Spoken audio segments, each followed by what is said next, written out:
तो hello students. तो आज हम पढ़ेंगे माइंड मैप। और माइंड मैप किसका पढ़ेंगे हम? Human I and colourful world का। ये 10th क्लास का चैप्टर है और ये फिजिक्स के अंदर आता है। ठीक है, तो सबसे पहले हम अगर आई को देखना चाहें तो हम इसे थोड़ा सा एक्सपेंशन दे देते हैं आई को, ताकि आप गौर से एक बार देख लें और प्रॉब्लम ना आए आपको आई को देखने के अंदर। ठीक है, तो अभी हम इसके अंदर क्या क्या चीज़ें होती हैं वो देखते हैं। तो देखिए, आप सिलेरी मसल्स को देखिए, ये कितनी इधर रहती हैं, है ना, लेंस को थामे हुए रहती हैं बेसिकली। ठीक, इसके बाद आप लेंस देखिए, देखिए क्रिस्टलाइन लेंस है। ठीक है, ये भी आपको पता है। चलिए, इसके बाद एक्वस ह्यूमर का रीजन देखिए, एक्वस ह्यूमर। ओके, इसके बाद आप देखें पीपल, देखें पीपल, देखें कहाँ होता है पीपल। ठीक है, ये वाले पोर्शन के अंदर। के बाद आयरिस देखिए, आयरिस, आयरिस कहाँ है? ये देखिए, ये वाला पोर्शन है आयरिस का। ठीक है, ये वाला। ओके, चलिए कॉर्निया, कॉर्निया का देख लीजिए पोर्शन, कॉर्निया का पोर्शन ये है पूरा का पूरा विट्रस ह्यूमर। ठीक है, इसके बाद ऑप्टिकल नर्व्स आप देख रहे हैं, यहाँ से ऑप्टिकल नर्व्स जा रही हैं, ऑप्टिकल नर्व्स। और आपका रेटिना कहाँ है? रेटिना यहाँ पे है। तो एक ये ओवरव्यू आपको मिल गया आई का। अब हम इसे छोटा कर लेते हैं बिल्कुल। अब हम आगे चलते हैं। आगे कहाँ? आई के कंपोनेंट के अंदर। कहाँ पे जाएंगे आई के कंपोनेंट के लिए? हम आई के कंपोनेंट के लिए यहाँ पे जाएंगे। ठीक, तो हम इसे एक्सपांशन देते हैं आई के कंपोनेंट्स को। ठीक, चलिए, तो क्या क्या चीज़ें होती हैं कंपोनेंट के अंदर वो देख लेते हैं हम सबसे पहले। तो कंपोनेंट के अंदर बताया क्या जा रहा है, आपके पास रेटिना के बारे में बताया जा रहा है। तो रेटिना क्या काम करता है? Delicate membrane having enormous number of light sensitive cell. तो ये ऐसे डिफाइन कर सकते हो आप आराम से। ठीक है ना। इसके बाद आपके पास आ गया कॉर्निया। आपको डायग्राम एनसीईआरटी का देखते रहना है ना। चलिए, कॉर्निया क्या काम कर रहा है? कॉर्निया कर रहा है control and focuses the entry of light in eye. मतलब लाइट की एंट्री को कंट्रोल कर रहा है कॉर्निया। आइरिस क्या काम कर रहा है? Control the size of people, size of people का कंट्रोल कर रहा है बेसिकली। पीपल क्या काम कर रहा है? It regulate and control the amount of light entering the eye. तो ये लाइट कितनी एंटर करना है ना वो रेगुलेट कर रहा है बेसिकली। कौन? पीपल। अब एक और चीज बची है आपके पास, लेंस। ये लेंस क्या काम कर रहा है? Lens provide the focused real and inverted image of the object on retina. तो रेटिना पे जो बन रही है ना इमेज, वो प्रोवाइड कर रहा है बेसिकली, फोकस प्रोवाइड कर रहा है। ठीक है, चलिए, तो ये चीज़ हो गई अपनी। अब इसके बाद आ जाते हैं हम आई डिफेक्ट के ऊपर। ठीक है, तो हम आई डिफेक्ट्स के पास चलते हैं और इसके अंदर हमारे पास कौन कौन से हैं। सबसे पहले आएगा हमारे पास जो आई डिफेक्ट है वो कौन सा है? मायोपिया, है ना, मायोपिया या नियर साइडनेस। तो मायोपिया के अंदर होता ये है कि हमें दूर की चीज़ें नहीं दिखती। ठीक है, और नियर साइडनेस का मतलब ये है कि आपकी जो इमेज है ना वो पहले ही बन जाती है, तो इसलिए इसे नियर साइडनेस बोलते हैं। तो दूर की चीज़ें नहीं दिख रही तो कौन सा लेंस यूज़ कर रहे हैं? देखिए, इसके अंदर आप यूज़ कर रहे हैं कौन? केव लेंस। ठीक है, ताकि ये यहाँ बन जाए रेटिना पे। ओके, चलिए, अब कॉज क्या होता है ये भी देख लें। इसका कॉज क्या है? कॉज है excessive curvature of eye lens, eye lens का बड़ा हो जाना। Elongation of eye ball, eye ball का बड़ा हो जाना।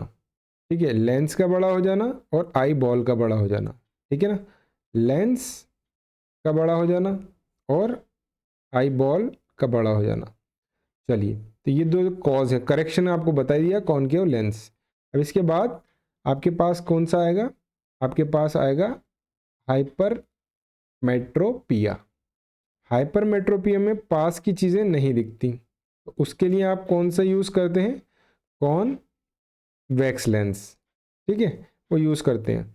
और इसे फार साइडनेस क्यों कहा जाता है, क्योंकि इसके अंदर नॉर्मली जो इमेज बनती है वो यहाँ बनती है बाहर, उसको कंट्रोल करने के लिए आपको कॉन्वेक्स लेंस लगाया जाता है। ठीक है, तो ये चीज़ है।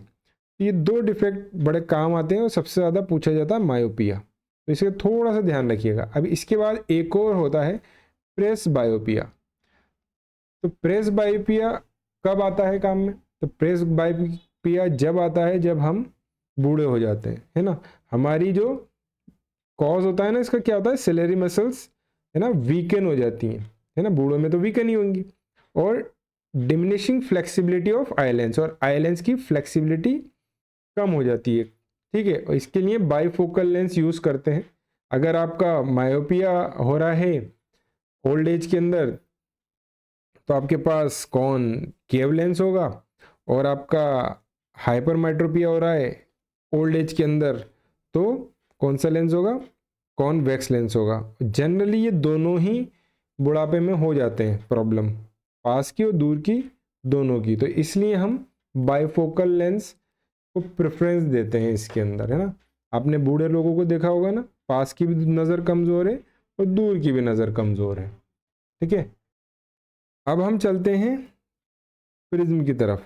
ठीक है, तो यहाँ पे एक प्रिज्म है, ये इंसिडेंट रे होती है। ठीक है, ये रिफ्रैक्ट हो गई और ये बाहर निकलने वाली इमर्जेंट रे होती है ना, ये इमर्जेंट रे और ये इंसिडेंट रे। ठीक है, आप क्या करो, इसको तो आगे ले जाओ और इसको इधर ले जाओ, तो ये जो एंगल बना है आपका, ठीक है, ये जो एंगल बना है उसे बोलते हैं एंगल ऑफ डेविएशन, है ना, कितना डिविएट होगी वो बताएगा। ठीक, ये एक इम्पॉर्टेंट चीज़ है। तो अब हम इसको और आगे लेके चलते हैं। कैसे, कि भाई रिफ्रैक्शन थ्रू प्रिज्म के अंदर different colour travel through a glass prism at different speed. तो यहाँ से क्या है, वाइट लाइट जाएगी, वाइट लाइट, और क्या होगा, वो डिस्पर्स हो जाएगी बेसिकली, है ना, कौन से कलर में, विबग्योर कलर के अंदर हो जाएगी। ठीक है, तो क्यों होता है ऐसा, different colour travel through different speeds. ठीक, angle between the extended incident ray and emergent ray is called angle of deviation. तो आपको पहले ही बता दिया कि ये एक्सटेंड करा है ना, इस एंगल को डेविएशन बोलते हैं, एंगल ऑफ डेविएशन। ठीक है, अब इसके बाद the cause of atmospheric refraction is a variation in the density of air in the different layer. तो आपका जो एटमॉस्फेयर होता है ना, उसके अंदर कोई लाइट आती है तो वो क्या हो जाती है, रिफ्रैक्ट होती है।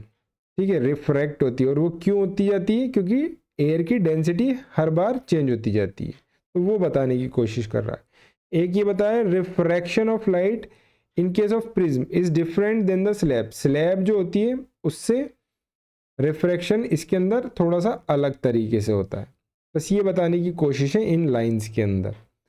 इसके बाद थोड़ा सा हम ऊपर चलते हैं तो एटमॉस्फेरिक रिफ्रैक्शन भी आ जाता है। एटमॉस्फेरिक रिफ्रैक्शन क्या है, the refraction of light by the earth atmosphere. तो अर्थ का एटमॉस्फेयर जो रिफ्रैक्शन प्रोड्यूस कर रहा है ना, जैसे अर्थ का एटमॉस्फेयर ये है, तो लाइट आई सनलाइट तो रिफ्रैक्ट होगा, उसको बोल रहे हो आप रिफ्रैक्शन ऑफ लाइट या फिर एटमॉस्फेरिक रिफ्रैक्शन। इसके अंदर होता है क्या है, ट्विंकलिंग ऑफ स्टार है, स्टार यहाँ है, यहाँ अर्थ है, तो यहाँ क्या है, पूरा एटमॉस्फेयर है, तो होगा क्या, इसकी लाइट आएगी और ये डिफ्लेक्ट होगी, है ना, रिफ्रैक्ट होगी, और एक इंसान को यहाँ पे लाइट ट्विंकल करते हुए दिखेगी। ठीक है, क्योंकि इसकी डेंसिटी लाइट की बार बार कम ज़्यादा हो रही है और रिफ्रैक्ट भी हो रही है। प्लेनेट जो होते हैं वो ट्विंकल नहीं करते, ठीक है, क्योंकि इनकी जो लाइट आती है वो पूरी, एक तो बड़ा रिसोर्स होता है तो सब तरफ से लाइट आके नलीफाई हो जाती है ना, इसलिए ट्विंकल नहीं करते, और हमारे पास भी होते हैं। एडवांस सनराइज और डिले सनसेट क्या होते हैं, तो होता ये है, जब भी हम अर्थ के ऊपर होते हैं और सन देखते हैं कि भाई डूब गया, मगर ऐसा होता नहीं है, हमें सन यहाँ दिखता है, जब वो यहाँ चला जाता है ना हॉरिजन के नीचे, तब भी वो हमें यहाँ दिखता है। ऐसा क्यों, क्योंकि वो उसकी लाइट यहाँ से टकराती है और हमारे पास आ जाती है, ये होता है रिफ्रैक्शन। कौन सा रिफ्रैक्शन? एटमॉस्फेरिक रिफ्रैक्शन की वजह से ये हो गया। ठीक है, तो ऐसा ही सनराइज में भी होता है, ऐसा ही सनसेट में भी होता है। ये माइंड मैप्स हैं, तो हम थोड़ा समरी के अंदर बता रहे हैं। अब हम वापस पीछे चलते हैं। ये पोर्शन हमारा इस साइड वाला कंप्लीट हो गया, इस साइड वाला। अब हम चलेंगे थोड़ा सा अगले साइड के अंदर। ठीक है, तो अब हमारे पास है ये थोड़ा सा इस साइड वाला पोर्शन है। यहाँ पे आएगा सबसे पहले आपके पास फॉर्मेशन ऑफ रेनबो। रेनबो किस तरीके से बन रहा है थोड़ा सा वो देख लेते हैं हम। ठीक है, तो phenomena associated are dispersion, refraction, total internal reflection. तो रेनबो फॉर्मेशन हो रहा है ना, तो हो क्या कह रहा है? सनलाइट एक वाटर ड्रॉपलेट के ऊपर पड़ी और फिर उसके बाद वो रिफ्रैक्ट हो गई। ठीक है भाई, रिफ्रैक्ट हो गई। फिर क्या हुई? टोटल इंटरनल रिफ्लेक्शन आ गया उसका, टोटल इंटरनल रिफ्लेक्शन हो गया। और फिर उसके बाद ये आई के पास चली गई। तो पहले क्या हो रहा है? यहाँ पे जा रहा है लाइट, यहाँ पे जा रही है। ठीक है, और क्या हो रहा है? डिस्पर्स हो रही है, कलर्स में टूट गई। फिर उसके बाद क्या हो रही है? रिफ्रैक्ट हो रही है, डिस्पर्स हो रही है, रिफ्रैक्ट हो रही है, और टोटल इंटरनल रिफ्लेक्शन हो रहा है। ठीक है, और ये कौन सी ड्रॉप है? रेन ड्रॉप है। तो dispersion, refraction, total internal reflection होता है इसके अंदर, और वॉयलेट, रेड लाइट का एक पूरा का पूरा बैंड मिल जाता है ना, विबग्योर वाला। ठीक है, विबग्योर आपको पता ही हो गया, विबग्योर। ठीक है, violet, indigo, blue, green, yellow, orange, red. तो आपको ये याद रखना है। ठीक है, वॉयलेट नीचे होता है, रेड ऊपर होता है। रेड की वेवलेंथ सबसे ज़्यादा होती है, ध्यान रखना, रेड की वेवलेंथ सबसे ज़्यादा होती है और वायलेट की सबसे कम होती है। ठीक है, चलिए, तो ये चीज़ आ गई आपकी रेनबो की। ठीक, अब आपके पास हम चलते हैं वापस डिस्पर्जन के ऊपर। तो डिस्पर्जन के अंदर एक स्टिंडल इफेक्ट होता है जो ज़्यादा दिया नहीं गया हुआ। ठीक है, स्कैटरिंग ऑफ लाइट में से भी क्वेश्चंस आते हैं, तो वो होता क्या है? तो देखिए क्या होता है, आपको रेडिश दिखेगा। कौन? सन। सन रेडिश दिखेगा कब? सनराइज और सनसेट के टाइम पे। तो ऐसा क्यों होता है? क्योंकि जो सन होता है ना, वो अर्थ से बहुत दूर होता है ना, जब वो ढलने वाला होता है या राइज करने वाला होता है, और जब उसके बिल्कुल सामने होता है, ऊपर होता है, तो वो पास होता है।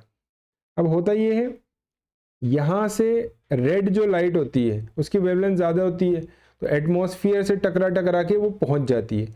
मगर जैसे वायलेट लाइट होती है आपके पास, है ना, सपोज वायलेट लाइट हुई, तो वो क्या है? यहीं रुक जाएगी, तो आपके पास पहुँचेगी नहीं टकरा टकरा के। ठीक है, तो ये एक रेड लाइट के अंदर ख़ास बात होती है, जो कि क्यों होती है? वेवलेंथ ज़्यादा होने की वजह से। तो इसलिए सनराइज के टाइम पे, सनसेट के टाइम पे सन जो है वो रेड शो होता है। ठीक है, अच्छा, कलर जो होता है वो ब्लू दिखता है आपको स्काई का। ठीक है, वो क्यों दिखता है? क्योंकि अर्थ से जब आप स्काई देखते हो तो क्या होता है? सन की लाइट पार्टिकल्स से टकराती है, एटमॉस्फेरिक पार्टिकल से टकराती है और फिर अर्थ के ऊपर आती है। ठीक है, तो हमें ब्लू कलर दिखता है, और ब्लू कलर आई जो होती है वो सेंसिटिव ज़्यादा होती है ब्लू कलर को देखने में। इसलिए हमें आई के अंदर, आई जो होती है वो ब्लू कलर को देखने में ज़्यादा सेंसिटिव होती है, इसलिए स्काई का कलर हमें ब्लू दिखता है। ठीक है, और दूसरी बात क्या होता है? एटमॉस्फेरिक रिफ्रैक्शन हो रखा होता है, मतलब रिफ्लेक्शंस होते हैं, है ना, स्कैटरिंग होती है बेसिकली। तो इन सबको चलते हुए हमें कलर कौन सा दिखता है? ब्लू। और स्पेशली अगर पूछा जाए कि ब्लू क्यों दिखता है, तो स्कैटरिंग ऑफ लाइट की वजह से दिखता है, क्योंकि सनलाइट टकरा रही है पार्टिकल से और आपको ब्लू कलर शो हो रहा है ना, बारीक बारीक पार्टिकल्स होते हैं। और सनराइज और सनसेट में रेड क्यों दिखता है? क्योंकि सन एक तो दूर है, तो वेवलेंथ हमें, इतनी बड़ी वेवलेंथ हमारे तक पहुंच जाती है, कौन सी होती है? वो रेड वेवलेंथ होती है। ठीक है, तो रेड ही पहुंच सकती है, इसलिए हमें रेड दिखता है। और ब्लू क्यों दिखता है? क्योंकि पार्टिकल बहुत बारीक होते हैं एटमॉस्फेयर में, तो टकरा टकरा के अपने पास ब्लू कलर शो होते हैं। तो जितना बारीक पार्टिकल होगा, है ना, जितना छोटा पार्टिकल होगा ना, वो विबग्योर मतलब वायलेट, ब्लू, इस एरिया के अंदर आपको कलर देगा, और जितना बड़ा पार्टिकल होगा वो रेड के आसपास आपको कलर देगा। चलिए, इसके ऊपर बहुत बात हो गई। Blue colour has shorter wavelength compare to red, ठीक है। तो ये आई होप आपको पूरा हमने कवर अप इस साइड से कर लिया, इस साइड से कर लिया, ठीक है, नीचे से कर लिया, सब तरफ से हमने कर लिया ये पूरा का पूरा, ठीक है। तो आई होप आपको समझ में आ गया होगा। तो अगर ये चीज़ समझ में आ गई और ये सही लगी है, अच्छी लगी है, तो आप मेरे को बता दीजिएगा मैसेज करके, ये कैसे भी, ताकि मैं आगे इलेक्ट्रिसिटी का भी है और आगे मैग्नेट का भी है तो इनका भी बना दूं, और एक और बार मैं लाइट का बना दूं जो मैंने बोर्ड के ऊपर बनाया था। तो आप मेरे को कमेंट करेंगे ना, तभी थोड़ा सा मोटिवेशन और मेरे को पता चलेगा कि ये आपके चीज़ें आसानी से समझ में आई हैं, ठीक है। चलिए, थैंक यू वेरी मच।